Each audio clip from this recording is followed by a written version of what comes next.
guys! After a few days from being sick, char, English yarn, ito ay nag-crave ko puto maya o sikwate. Buti na lang umuwi ang asawa ko. Kaya nag-request ako na pumunta kami doon sa Daday Sikwate. Ayan, ang ingay ni Google Map. Nagpaturo kami kay Google kasi first time din namin na pumunta doon at hindi namin alam ang tamang daan. Continue for 1 kilometer.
Meters to your destination, Caloma.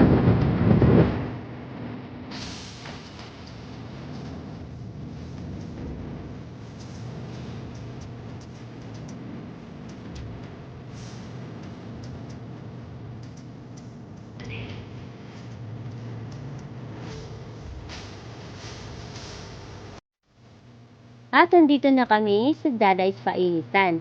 Isa itong kainan guys dito sa Bohol na nag-serve ng sarap na merienda gaya ng puto maya at sikwate.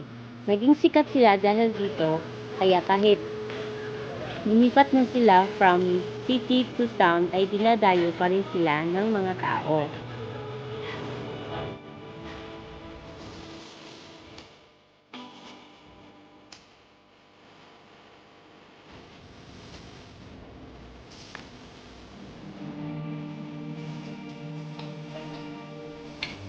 Lahat. Chili. Tama.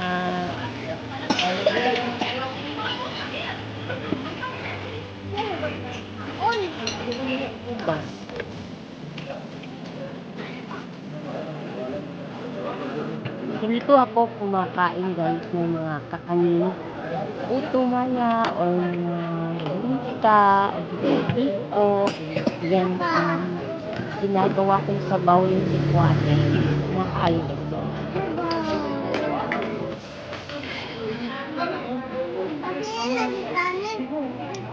Ang ingay ng gabi na minamadali niya ako sa pagkain.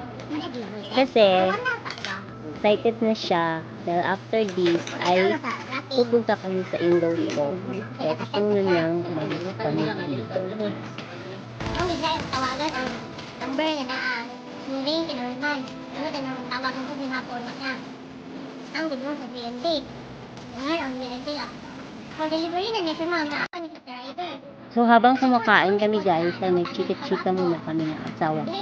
Regarding na sa rider na nag-deliver ng parcel ko. Kasi umabot ng 3 attempt yung pag-deliver.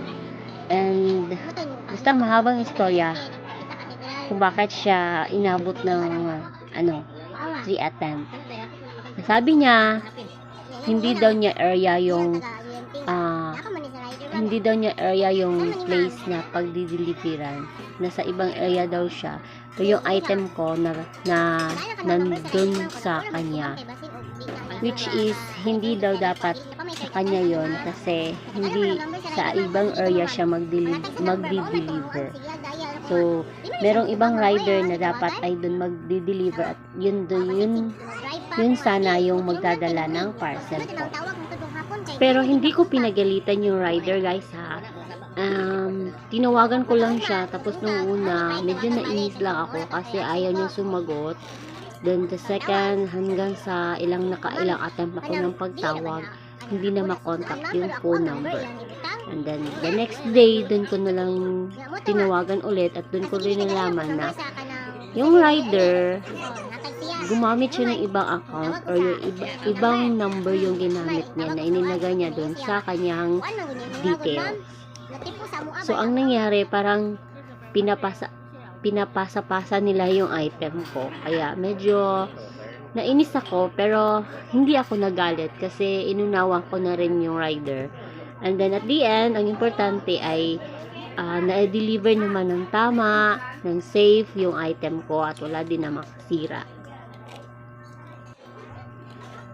Ayan, konti na lang at patapos na ako sa aking pagkain. And kahit ganyan na lang kaliit yan guys, hindi ko yan kayang isubo ng isang subuan lang. Kaya hinahati-hati ko pa rin yan sa tatlong piraso. Pero sa totoo lang guys, nahihirapan akong ubusin yan dyan. Kasi busog na talaga ako. Nakadalawang piraso kaya ako niyan. Pakunta niya. Lima ka maya, tulo ka si kwatili o duha ka kanton nga.